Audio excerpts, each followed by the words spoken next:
कुमार आप सभी को पढ़ा रहा हूँ क्लास 10 का मैथमेटिक्स। चैप्टर 1 वास्तविक संख्या यानी कि रियल नंबर का 3 लेक्चर हम लोग कवर कर चुके हैं। 1.1, 1.2 और 1.3 को रोक के जो है 1.4 हम पहले पढ़ा दिए थे। आज स्टार्ट करने जा रहे हैं 1.3 यानी इर्रेशनल नंबर के बारे में। ठीक है, तो हम लोग जो है आज स्टार्ट करने जा रहे हैं 1.3 यानी इर्रेशनल नंबर के बारे में। इर्रेशनल नंबर यानी अपरिमेय संख्या। आप लोग को जैसा कि पता है कि हमारा जो है क्लास पूरी तरह से बाइलिंगुअल होता है, हिंदी और इंग्लिश दोनों मीडियम के स्टूडेंट्स के लिए है। आप किसी भी बोर्ड से पढ़ रहे हैं कोई समस्या नहीं है। तो स्टार्ट करते हैं आज का क्लास।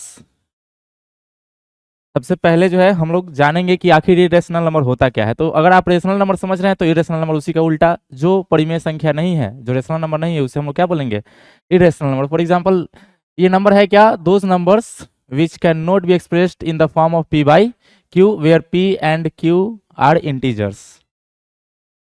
फॉर एग्जाम्पल √2, ये क्या हो जाएगा, इरेशनल नंबर। रीजन क्या है कि जैसे जो p बाई क्यू के फॉर्म में लिखा जा सकता है, p बाई क्यू के फॉर्म में लिखा जा सकता है, जहां p और q दोनों क्या हो, इंटीजर यानी पूर्णांक हो, तो ऐसे कंडीशन में तो ये रेशनल हो जाएगा। लेकिन जो इस फॉर्म में नहीं लिखा जा सकता है उसे हम इरेशनल बोलेंगे। आप बोलेंगे कि इसे भी तो लिख ही सकते हैं, जैसे कि √2/1। यहाँ पे आप देख पा रहे हैं कि ये p बाई क्यू के फॉर्म में लिखा गया है। लेकिन क्या आप बोल सकते हैं कि यहाँ जिसको हम p माने हुए हैं, √2 जिसे हम p मान के चल रहे हैं, क्या वो इंटीजर है? √2 क्या पूर्णांक है? नहीं है। इसलिए हम इसे इरेशनल नंबर बोलते हैं। रेशनल नंबर होने के लिए केवल यही शर्त नहीं है कि p बाई क्यू के फॉर्म में लिखा जा सके, इसके साथ साथ यह भी शर्त है कि p बाई क्यू के फॉर्म में एक तो लिखा जा सके और p और q दोनों क्या होना चाहिए, पूर्णांक होना चाहिए, इंटीजर होना चाहिए, जो ये फुलफिल नहीं कर पाता है। तो ये सारे नंबर जो इन कंडीशंस को फुलफिल नहीं करेंगे वो सारे क्या कहलाएंगे, इरेशनल नंबर। वो सभी संख्याएं जो इन शर्तों को पूर्ण नहीं कर पाएंगे उन सभी संख्याओं को हम क्या बोलेंगे, अपरिमेय संख्या। इसके बहुत सारे एग्जाम्पल हो जाएंगे, जैसे एग्जाम्पल की बात की जाए तो अलग अलग टाइप्स के एग्जाम्पल है। जैसे देखिए यहाँ पे हम एग्जाम्पल लिखेंगे अलग पेज में।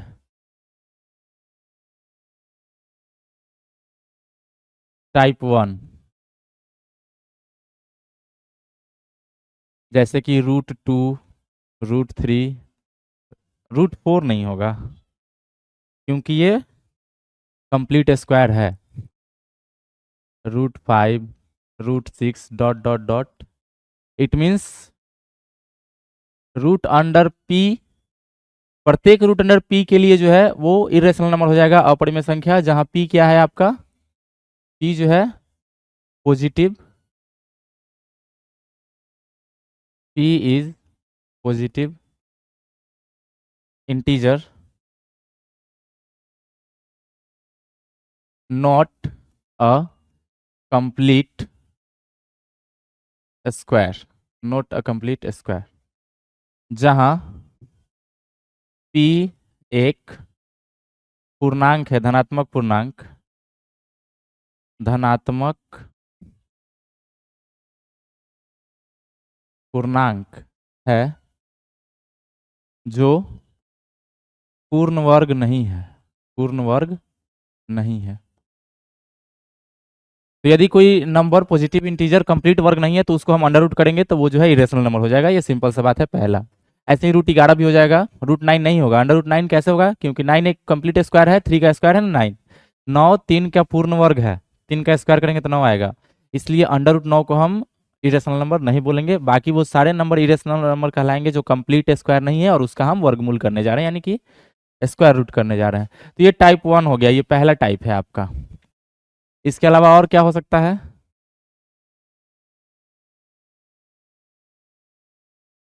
टाइप 2,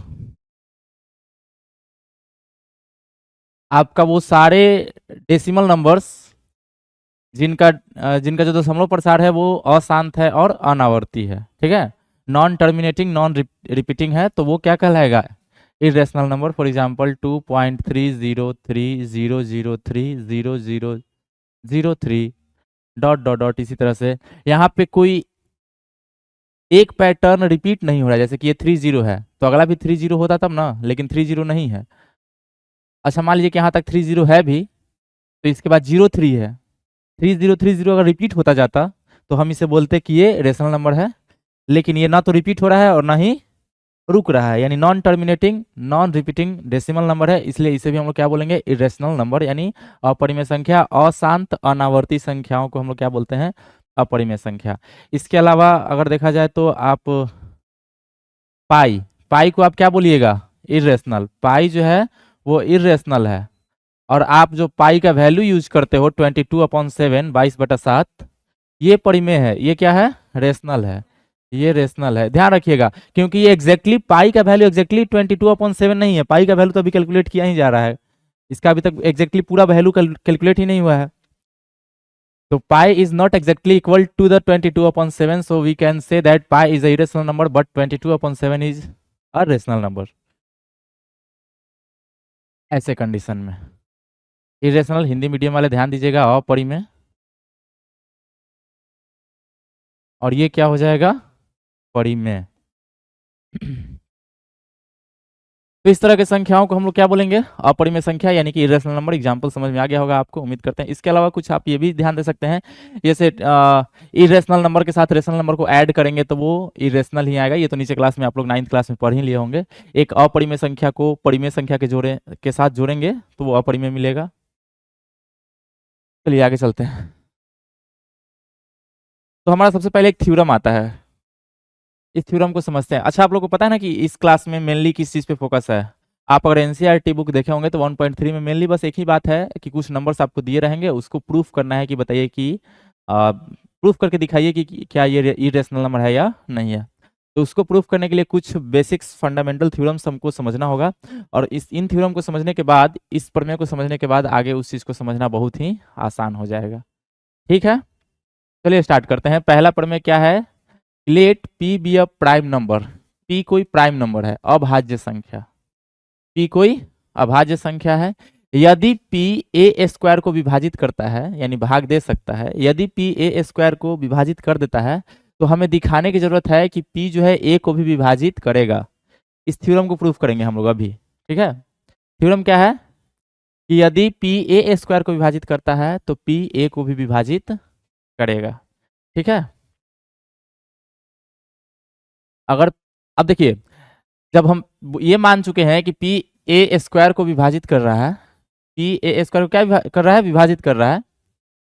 अगर पी ए स्क्वायर को विभाजित कर रहा है तो इसका मतलब ये है कि ए जो है एक भाज्य संख्या है, कंपोजिट नंबर। एक ऐसा है कंपोजिट नंबर जिसे एक प्राइम नंबर डिवाइड कर सकता है। तो यहां से हम प्रूफ करने के लिए क्या करेंगे, let A is a composite and P is a prime number. Clear है, A को हम कंपोजिट नंबर और P को प्राइम नंबर मान लिए। हिंदी में भी लिख देते हैं, माना कि A कोई भाज्य तथा P कोई अभाज्य संख्या है, अभाज्य संख्या है। ठीक है, हमें एक बात और पता है, पिछले क्लास में हम लोग पढ़े, इसलिए 1.4 पहले पढ़ा दिए थे। किसी भी कंपोजिट नंबर को हम लिख सकते हैं इन the form of product of prime numbers. किसी भी भाज्य संख्या को अभाज्य संख्याओं के गुणनफल के रूप में लिखा जा सकता है, गुणनफल के रूप में लिखा जा सकता है। तो हम a को लिख सकते हैं किस रूप में, कोई अभाज्य संख्या है, मान लीजिए p1 इंटू दूसरा कोई अभाज्य संख्या p2, फिर इस तरह से p3 डॉट डॉट डॉट ऐसे ही pn। अब देखिए a के बारे में हमें कुछ पता तो नहीं ना है, बस ये पता है कि a एक भाज्य संख्या है, कंपोजिट नंबर है। तो किसी भी कंपोजिट नंबर को प्राइम नंबर के प्रोडक्ट के फॉर्म में हम लिख सकते हैं। ठीक वैसे ही a अगर कोई भाज्य संख्या है तो हम को बहुत सारे अभाज्य संख्याएं p1 p2 p3 dot dot pn ये गुणनफल के रूप में हम लिख दिए। अब कितने नंबर्स होंगे इसके प्राइम फैक्टर्स में, आई डोंट नो, हमें तो पता है नहीं, बस मान लिए ये। ठीक है, आगे देखिए, अगर हम ए स्क्वायर की बात करें, ठीक है, तो ए स्क्वायर हमारा क्या हो जाएगा, p1 into p2 into p3 dot dot dot pn। अच्छा हमारा ए जब इतना है तो ए स्क्वायर का मतलब क्या है कि इतना इतना 2 बार गुना करना होगा, यानी इसको हम मल्टीप्लाई कर देते हैं P1 into P2 into P3 ऐसे ही करके कहाँ तक Pn तक। ठीक है, अब देखिए ए स्क्वायर को कौन विभाजित कर दे रहा है, P। ए स्क्वायर को P विभाजित कर रहा है ना, तो लिखेंगे क्या, क्योंकि P divides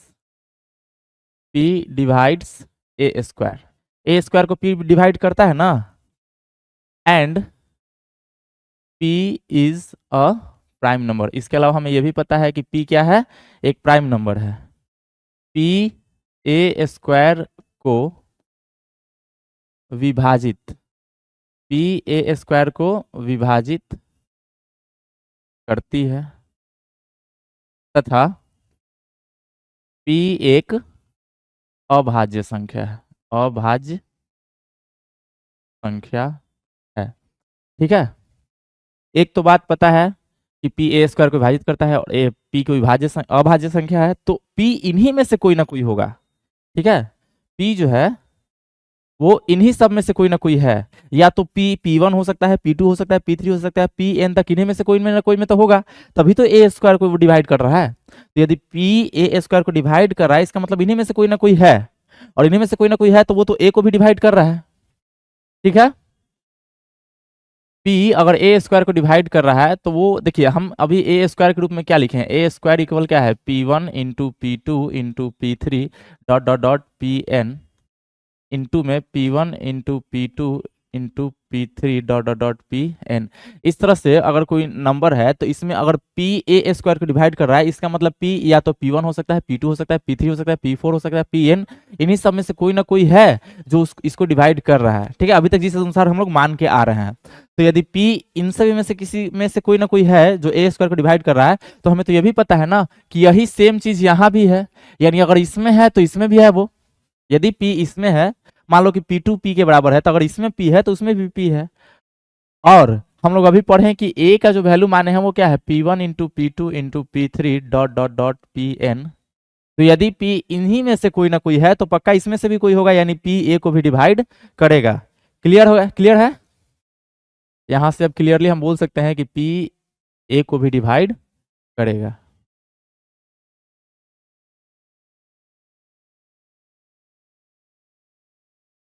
it means P is one of P1, P2, P3 dot dot dot Pn, इन्हीं में से कोई ना कोई है। P P1 P2 P3 dot dot dot Pn में से कोई है, इन्हीं में से कोई है। और हम लोग जान रहे हैं कि A बराबर क्या होता है, P1 P2 into P3 dot dot dot Pn, और P इन्हीं में से कोई अगर है तो P जो है A को भी डिवाइड करेगा। हेंस, अच्छा इसको हिंदी में लिख लीजिएगा कि P1, अच्छा लिख लिए हैं, कोई दिक्कत नहीं है, हिंदी लिखा है नीचे, फिर से लिखने की जरूरत नहीं है। हेंस P डिवाइड्स A, अतः P A को भी विभाजित करेगा। क्लियर है? यहां से इस थ्योरम से हमें बस यही सीखने के लिए मिल रहा है कि यदि कोई नंबर A एक्स स्क्वायर को डिवाइड कर सकता है, जो हम थ्योरम है एक ही लाइन में समझा देते हैं, इतना कुछ प्रूफ किए वो तो हमें प्रूफ करने के लिए एग्जाम में तो आएगा नहीं, सीधा बात है, इसका यूज करने के लिए आएगा, तो पहले समझ लेते हैं इसको। प्रूफ करना अगर समझ में उतना ना भी आए तो थ्योरम को समझना जरूरी है कि वो है क्या, रूल क्या बता रहा है कि यदि कोई number A square x square को डिवाइड करता है तो ए जो है एक्स को भी डिवाइड कर सकता है पूरा पूरा। बस यही थ्योरम है जो कि हम लोग प्रूफ कर चुके हैं। यदि ए एक्स स्क्वायर को डिवाइड करेगा, ए एक्स स्क्वायर को पूरी तरह से काट सकता है, तो ए एक्स को भी पूरी तरह से काट सकता है। समझ में आ रहा है सभी को? कोई दिक्कत नहीं होना चाहिए यहाँ तक। तो चलो, ये अगर थ्योरम समझ में आ गया, मान लीजिए P एक अभाज्य संख्या है, A एक धनात्मक पूर्णांक है, तो P A स्क्वायर को यदि विभाजित करता है तो दिखाइए कि P A को भी विभाजित करेगा। गारंटी ही करेगा, दिखा दिए हम लोग। और इस नियम को आप लोग याद रखिएगा, अब इसका हम यूज करेंगे आगे। समझ में आ रहा है? आगे हम इसका यूज करने वाले हैं। चलिए पहला है, इसी बात को प्रूफ करने में हम लोग यूज करेंगे।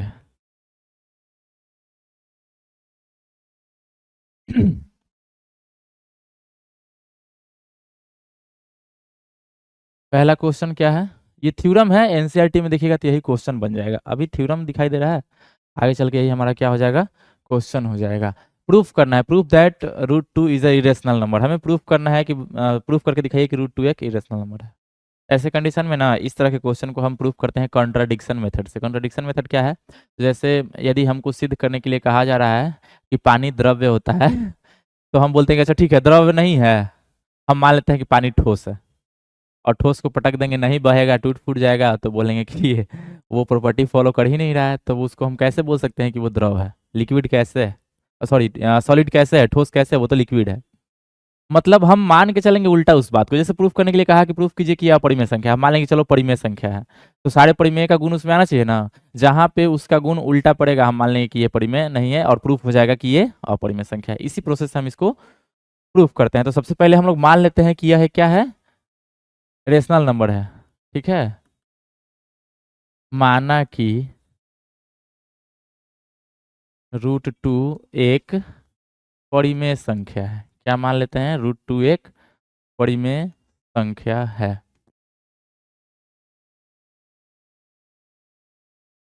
Late root under two is a rational number, rational number.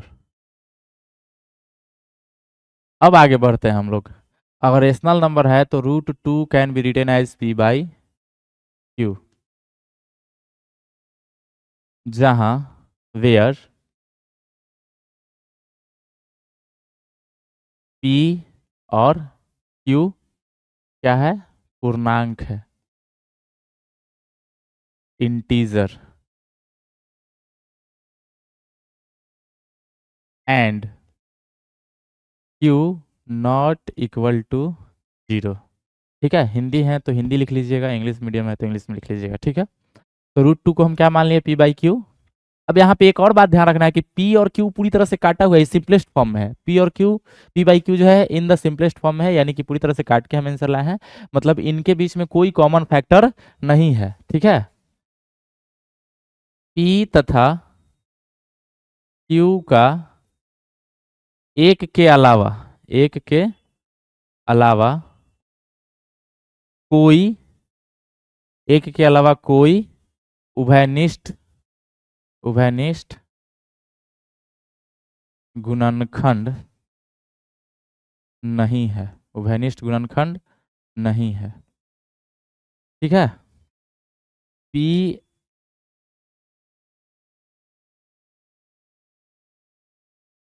There is no common, no common factor other than one, other than one in P and Q. P और क्यू में one के अलावा कोई भी common factor नहीं है। यहाँ तक हम लोग समझ लिए। अब हम क्या करेंगे, इसी स्टेटमेंट को आगे बढ़ाते हैं। रूट टू, अब क्यू को इधर ले आएंगे तो ये मल्टीप्लाई हो जाएगा, root two Q equal P. ठीक है, अब हम क्या करेंगे, स्क्वायर करेंगे both side, square both sides, दोनों तरफ वर्ग करने पर।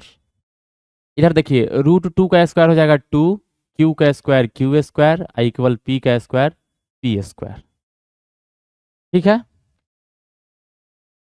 ये हो गया इक्वेशन फर्स्ट, ये हो गया आपका इक्वेशन फर्स्ट। यहाँ तक क्लियर है। आगे हम लोग बढ़ते हैं।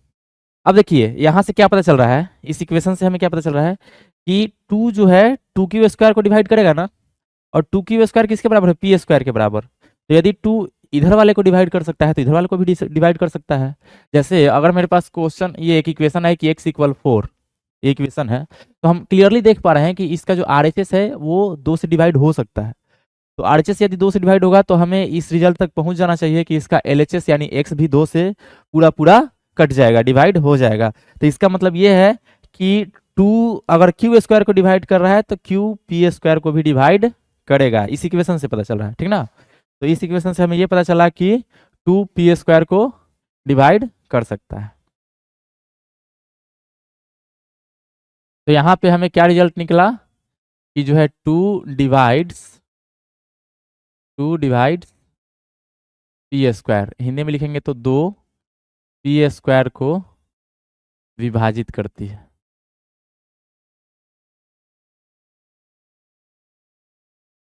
ठीक है, इसका मतलब ये हुआ, इसका तात्पर्य है कि अगर दो पी स्क्वायर को विभाजित कर रहा है, अभी ना हम लोग पढ़े हैं कि यदि कोई नंबर किसी के स्क्वायर को विभाजित करेगा तो उस नंबर को भी विभाजित कर सकता है। यदि दो पी स्क्वायर को डिवाइड कर सकता है तो दो पी को भी पूरा पूरा डिवाइड कर सकता है। ये हम लोग अभी पढ़ लिए हैं, ठीक है। तो इसी का यूज करेंगे यहाँ पे। It means to divides P, ठीक है। इसको जो है कॉपी कर लेते हैं। इसका मतलब ये हुआ कि पी दो पी को भी विभाजित करेगी, ठीक है। यहाँ तक क्लियर है। अब जब दो पी को विभाजित कर सकती है तो इसका मतलब हम पी को ऐसे लिख सकते हैं क्या, P equal to two into कोई भी नंबर, ऐसे लिखा जा सकता है। यदि पी टू से पूरा पूरा कटने वाला है, जैसे आठ जो है दो से पूरा पूरा कटने वाला है, 100% गारंटी है कि ये तो पूरे दो से पूरा पूरा कटने वाला है। तो इसका मतलब ये है कि हम इसको दो गुना कुछ भी लिख सकते हैं और वो कुछ भी की जगह पे यहाँ पे क्या आएगा, चार। किसी भी सम संख्या को, किसी भी इवन नंबर को हम टू इंटू एम के फॉर्म में लिखते हैं कि नहीं लिखते हैं। ठीक उसी प्रकार यदि ये टू से डिविजिबल है तो टू इंटू कुछ भी लिख देंगे। तो टू इंटू हम क्या मान ले, यहाँ पे आप लोग ही बताओ, टू इंटू क्या मान लिया जाए, कोई भी चीज मान सकते हैं। हम यहाँ पे मान लेते हैं टू इंटू क्या मान ले, सी, to into C, P equal two into सी हो गया। और फिर से हम इसको स्क्वायर करते हैं, स्क्वायर बोथ साइड, हिंदी में लिख लीजिएगा, दोनों तरफ वर्क करने पर लिखा जाएगा ना। चलिए, तो पी स्क्वायर इक्वल टू का स्क्वायर क्या हो जाएगा, फोर, और सी का स्क्वायर सी स्क्वायर। अब थोड़ा सा पीछे आते हैं हम लोग इक्वेशन फर्स्ट में, ठीक है। इक्वेशन फर्स्ट को जरा ध्यान से देखिएगा, टू क्यू स्क्वायर इक्वल क्या है, पी स्क्वायर। तो पी स्क्वायर की जगह पे हम टू क्यू स्क्वायर लिख सकते हैं क्या, पी स्क्वायर की जगह पे टू क्यू स्क्वायर लिखेंगे। तो चलिए, पी स्क्वायर की जगह पे हम लिखेंगे two Q square equal four into C square. तो ये टू से टू बार में कट जाएगा, यानी Q square equal two into C square, Q square equal two into C square. This is equation two. अब हम लोग ऑब्जर्व करेंगे इक्वेशन वन और टू को। इक्वेशन वन से हमें पता चलता है कि दो किसको डिवाइड करता है, पी को। इक्वेशन वन से पता चलता है कि टू पी को डिवाइड करता है, और इक्वेशन टू से पता चलता है कि टू क्यू को डिवाइड कर सकता है, ठीक है। इक्वेशन वन और टू को देखने से हमें पता चल रहा है कि ये वन और टू दोनों को डिवाइड कर रहा है। और हम लोग क्या माने थे कि कोई उभयनिष्ठ गुणनखंड नहीं है, पी तथा क्यू एक के अलावा कोई उभयनिष्ठ गुणनखंड नहीं है। और हम जब आगे बढ़ रहे हैं तो ये गुणनखंड मिल रहा है, उभयनिष्ठ गुणनखंड, वो भी क्या, दो। तो ये पॉसिबल नहीं है। जो हम लोग मान के चल रहे हैं वो कहीं ना कहीं क्या है, गलत मान के चल रहे हैं, ठीक है। या इसी को बोलते हैं कॉन्ट्रडिक्शन मेथड। तो लिखेंगे यहाँ क्या, फ्रॉम, लैंग्वेज थोड़ा सा अच्छा से लिख लीजिएगा, from equation first and second two is common factor of P and Q which contradicts that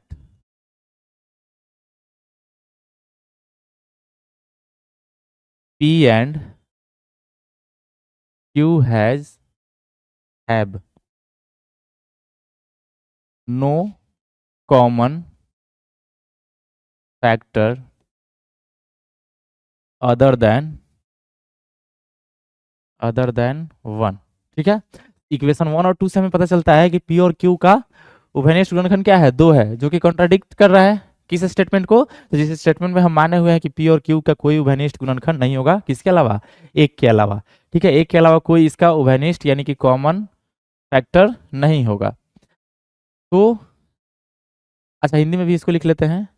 समीकरण 1 तथा 2 से स्पष्ट होता है कि P तथा Q का उभयनिष्ठ गुणनखंड 2 है, जो हमारी अभिधारणा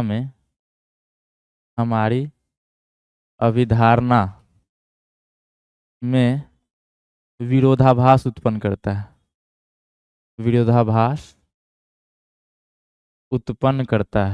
उत्पन्न करता है। अब हम लास्ट में क्या लिखेंगे? हेंस √2 इज एन इरेशनल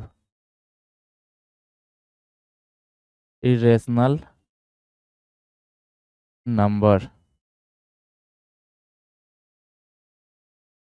अतः √2 एक अपरिमेय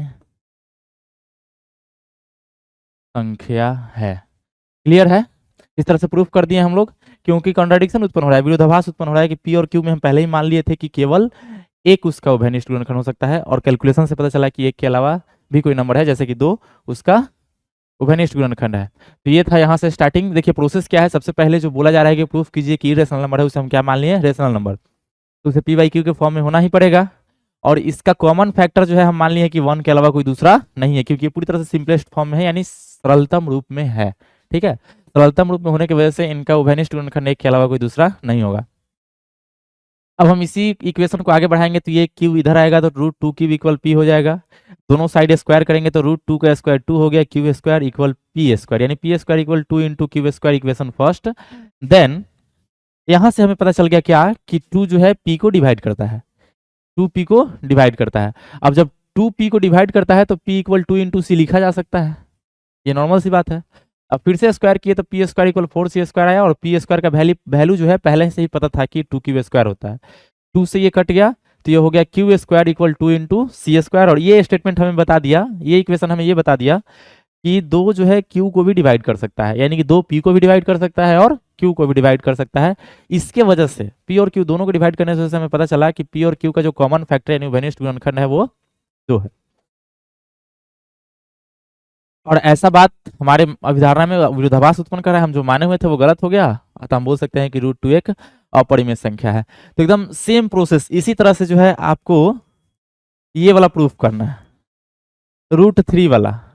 हमें नहीं लगता है कि एक ही चीज को बार बार बताने की जरूरत है। वहां पे देखो, जैसे जैसे कॉमन फैक्टर 2 आ रहा था ना, वैसे ही यहाँ पे कॉमन फैक्टर आपका 3 हो जाएगा। ठीक है, बेवजह हम बनाएंगे, वीडियो लंबा हो जाएगा, आप लोग अपने से ट्राई कर लेना। अगर नहीं बने तो फिर तो उपाय बताई है कि कमेंट में बता दीजिएगा कि सर इसको थोड़ा फिर से ले लीजिए, तो अगले कोई वीडियो में हम इसको ले लेंगे। तो जिस तरह से यहाँ पे हम √2 को प्रूफ किए हैं, वैसे ही √3 रहेगा। पी इधर आ जाएगा, क्यू इधर आ जाएगा, √3 इंटू क्यू इक्वल पी हो जाएगा।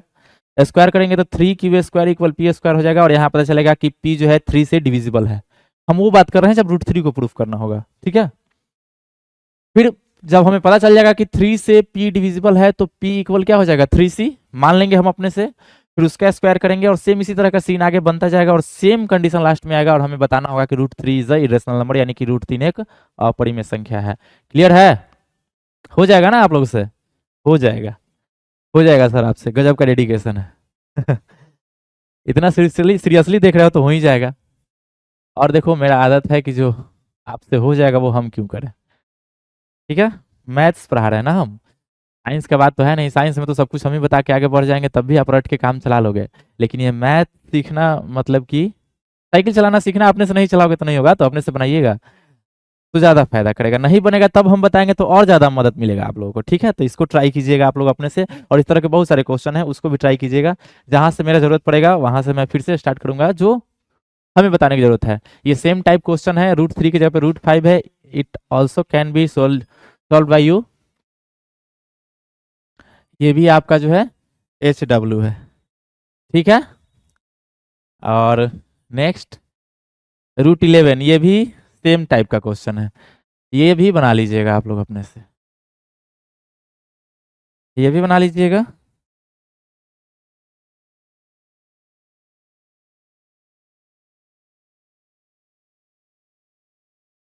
आगे चलते हैं। ये कोई ज़रूरत है नहीं आपको, इसको छोड़ दीजिएगा।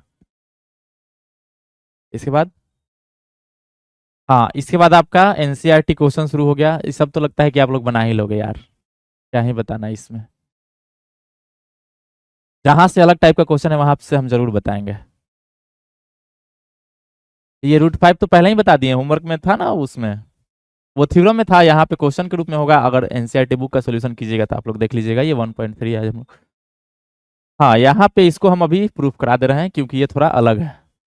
अलग क्या है, थोड़ा सा, ये जितना अलग है उतना ही आसान है, जितना अलग है ये उतना ही आसान है, आराम से बना लीजिएगा आप लोग। ठीक है, हमें प्रूफ करना है कि 3 + 2√5 is a irrational number, proof that, मतलब प्रूफ करना है। सोल्यूशन, कलम का कलर थोड़ा चेंज करने का मन कर रहा है, जैसा क्वेश्चन वैसा आंसर, फिर क्या ही अंतर पता चलेगा। मिल जाएगा एक ही में हरा हरा, सिद्ध करना है। ठीक है, तो फिर वैसे ही मान लेंगे, मानना कि 3 + 2√5 एक परिमेय संख्या, परिमेय संख्या है। Let 3 + 2√5 is an irrational number, irrational number. ठीक है, तो इसका मतलब ये है कि ये लिखा जा सकता है किस रूप में, 3 + 2√5 इक्वल P/Q, जहां इंग्लिश में वेयर P और Q क्या है, आर इंटीजर्स।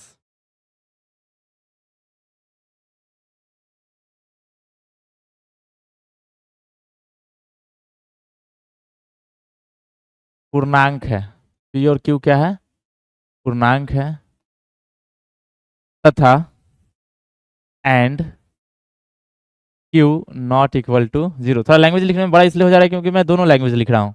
आप लोग एक लिखोगे तो छोटा लगेगा, ठीक है, घबराना नहीं है कि देखने में बहुत बड़ा लग रहा है सर, कुछ खास नहीं है इसमें। अब इस कंडीशन में हम आगे बढ़ते हैं थोड़ा सा, क्या इसको इधर ही छोड़ दीजिए, 2 + √5 को इधर ही छोड़ देते हैं, P/Q जो है ना, 3 को उधर ले जाते हैं, तो इधर प्लस में तो इधर आके माइनस में हो जाएगा। √5 इक्वल, अच्छा इधर अभी 2 रहने देते हैं, यहाँ एलसीएम लेते हैं, इसके नीचे एक छुपा हुआ है ना, तो एलसीएम ले लेते हैं Q। Q से Q डिवाइड करेंगे 1 आएगा, तो P में 1 से मल्टीप्लाई करेंगे P, 1 से Q टाइम्स में डिवाइड होगा, Q से ऊपर मल्टीप्लाई करेंगे हो जाएगा 3Q। ठीक है, इसको थोड़ा सा और आगे बढ़ाते हुए जाएंगे, 2 को उधर ले जाते हैं, तो √5 इधर यही रह जाएगा, P-3Q अपॉन ये हो जाएगा आपका 2Q।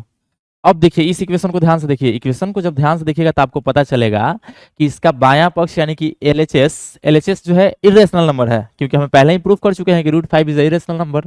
Then we can say LHS of this equation is a irrational number and RHS of this equation is rational number. किसी भी समीकरण का बायां पक्ष अपरिमेय और दायां पक्ष परिमेय हो सकता है क्या, धरती और आसमान कभी बराबर हो सकता है, परिमेय और अपरिमेय संख्या कभी भी बराबर नहीं हो सकता है। इसका मतलब यह है कि हम लोग अभी तक जो भी चीज मान के चल रहे हैं वो हमारी अभिधारणा गलत है। ठीक है, और ये पॉसिबल नहीं ना है, तो लिखेंगे कि हेयर, इधर लिखेंगे तो ये बेकार हो जाएगा। हम लोग चलते हैं नेक्स्ट पेज पे, आप लोग इसके आगे देख लीजिएगा। ठीक है, यहाँ समीकरण का एलएचएस अपरिमेय तथा आरएचएस परिमेय है, आरएचएस परिमेय है।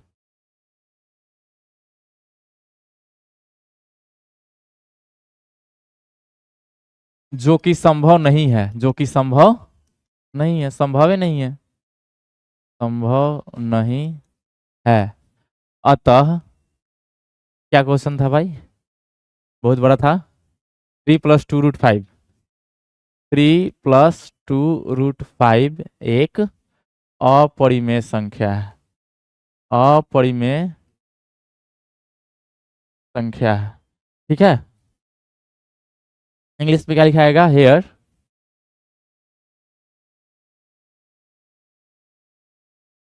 LHS is irrational, LHS is irrational and RHS is rational of this equation.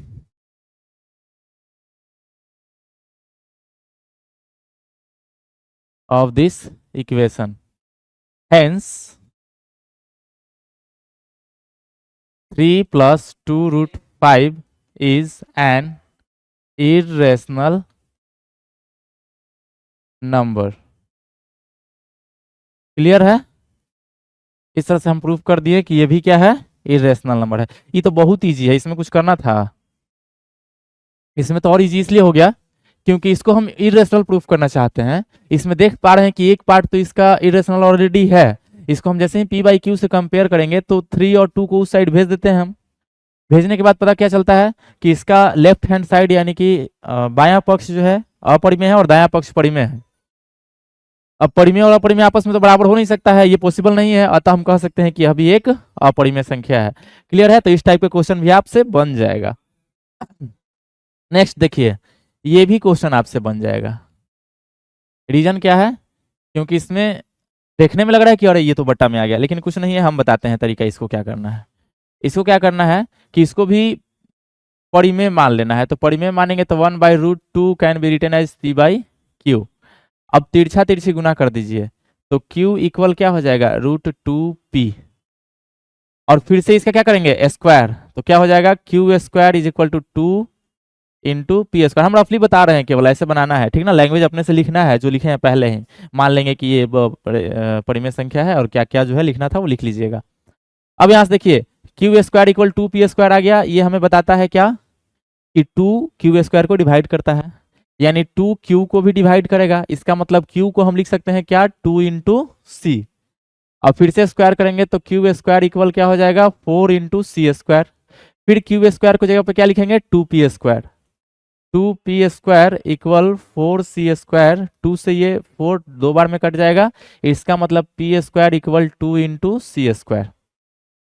ये इक्वेशन और ये इक्वेशन को देखो ध्यान से, 2Q को डिवाइड कर रहा है और यहाँ बता रहा है कि 2P को डिवाइड कर रहा है, यानी P और Q में कॉमन फैक्टर जो है उभयनिष्ठ गुणनखंड वो 2 आ गया, एक के अलावा 2 आया, तो मतलब ये भी क्या हो जाएगा, अपरिमेय संख्या। इस तरह से इसको भी बना लीजिएगा। ये भी हम हिंट दे दिए और ये आपके लिए HW है। ये और भी आसान है। जिस तरह से दूसरा नंबर क्वेश्चन हम बनाए, 2 नंबर क्वेश्चन, उसी तरह से ये भी बनेगा। इसमें भी क्या करना है कि इसको हम क्या मान लेंगे, परिमेय संख्या। परिमेय संख्या मानेंगे तो ये 7√5 जो है वो P/Q के बराबर होगा और √5 बराबर क्या हो जाएगा, P/7Q। अब देखो ये भी इंटीजर है, ये भी इंटीजर है और 7 भी इंटीजर है, और सारे इंटीजर मिला के बना रहे हैं RHS को रेशनल नंबर, यानी दायां पक्ष को परिमेय संख्या बना दिए और बायां पक्ष ऑलरेडी अपरिमेय संख्या है ना। तो दायां पक्ष और बायां पक्ष आपस में बराबर कैसे हो सकता है, और जब बराबर है तो अपरिमेय संख्या परिमेय संख्या के बराबर कैसे हो सकता है, ये पॉसिबल नहीं है। और बोलेंगे कि लास्ट में कि ये जो है √5 एक अपरिमेय संख्या है। क्लियर है? चलिए इसमें ये भी इजी है, इसको भी सारा स्टेटमेंट लैंग्वेज जो है वही लिख लीजिएगा और आगे का हम बात बता रहे हैं। जैसे कि 6+ आप क्या मानिएगा, √2 बराबर P/Q। √2 को इधर ही छोड़ दीजिएगा, बट P/Q प्लस में क्या हो जाएगा, सॉरी माइनस में 6 हो जाएगा। फिर से देख पा रहे हैं कि हम पहले ही प्रूफ कर चुके हैं कि √2 इज इरेशनल नंबर। इधर देख रहे हैं हम लोग तो P और Q इंटीजर है और 6 भी इंटीजर यानी पूर्णांक है। तो इधर का दायां पक्ष जो है यहाँ भी परिमेय संख्या है और बायां पक्ष अपरिमेय संख्या है, जो कि पॉसिबल नहीं है, और यह भी एक अपरिमेय संख्या है। आप लोग प्रूफ कीजिएगा इस चीज को, ठीक है? क्लियर है? और लास्ट क्वेश्चन यहीं तक था, इतना ही है। और यहाँ पे हमारा 1.3 भी खत्म हुआ, यानी चैप्टर 1 वास्तविक संख्या रियल नंबर्स हम लोग खत्म कर चुके हैं। देखा जाए तो एनसीईआरटी कम्प्लीटली बन चुका है। आपको अगर कोई डाउट होगा तो वो बोले हैं कि कमेंट्स में बस लिखिएगा, उसको हम वीडियो बना के ही बताएंगे, ठीक है। फिर से अगले जो कोई क्लास होगा तो उसमें SW सॉल्यूशन करके हम ला देंगे उसको। लास्ट तक बने रहने के लिए धन्यवाद। हम मिलेंगे अगले क्लास में, जो मैथमेटिक्स का क्लास आएगा वो चैप्टर 2 से रिलेटेड होगा, ठीक है। या फिर अगर कोई आपका क्वेश्चन डाउट आ गया तो वो भी हम बना के जरूर बताएंगे। लास्ट तक बने रहने के लिए बहुत बहुत धन्यवाद। जो पढ़ाई हुआ है उसको बनाइएगा जरूर, एनसीईआरटी क्वेश्चन का सोल्यूशन करना है और रिवीजन करते रहना है। लास्ट तक बने रहिएगा, बहुत अच्छा स्कोर किया जा सकता है, ठीक है। बोर्ड का तैयारी करना कितना बड़ा बात है, आराम से अगर, हाँ लेकिन कंटिन्यूटी मेंटेन कीजिएगा तब। आजकल बोर्ड में जो है ना, केवल पास होना ही उद्देश्य नहीं है, हर किसी का मकसद होता है कि टॉप करे, और बहुत अच्छा नंबर लाना चाहते हैं यदि आप, तो लास्ट तक कंटिन्यूटी मेंटेन करके पढ़ते रहना बहुत जरूरी है। मिलते हैं अगले क्लास में, तब तक के लिए bye bye, see you in the next class.